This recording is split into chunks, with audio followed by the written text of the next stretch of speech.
মন খারাপের সময় শয়তান তোমাকে 5টা মিথ্যা কথা বলে, আর আল্লাহ কি বলেন তার জবাবে? 1. তোমার বদলানোর সময় শেষ, আর কিছুই হবে না।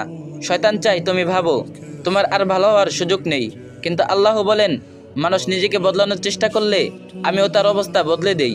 সূরা আর-রাদ। 2. তুমি এত গুনাহ করেছো, আল্লাহ তোমাকে আর ক্ষমা করবেন না। শয়তান চাই তুমি আশা হারিয়ে দাও, তওবা করা বন্ধ করে দাও, কিন্তু আল্লাহ বলেন হে আমার বান্দারা, তোমরা আল্লাহর রহমত থেকে হতাশ হয়ো না, আল্লাহ সব গুনাহ ক্ষমা করেন। সূরা আজ-জুমার। 3. তুমি কিছুই না, তোমার জীবনের কোনো দাম নেই।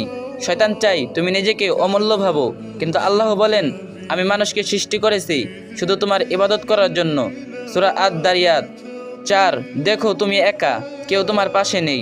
শয়তান চাই তুমি নিজেকে একাকী মনে করো, কিন্তু আল্লাহ বলেন কষ্টের সাথে সাথেই আসে শান্তি।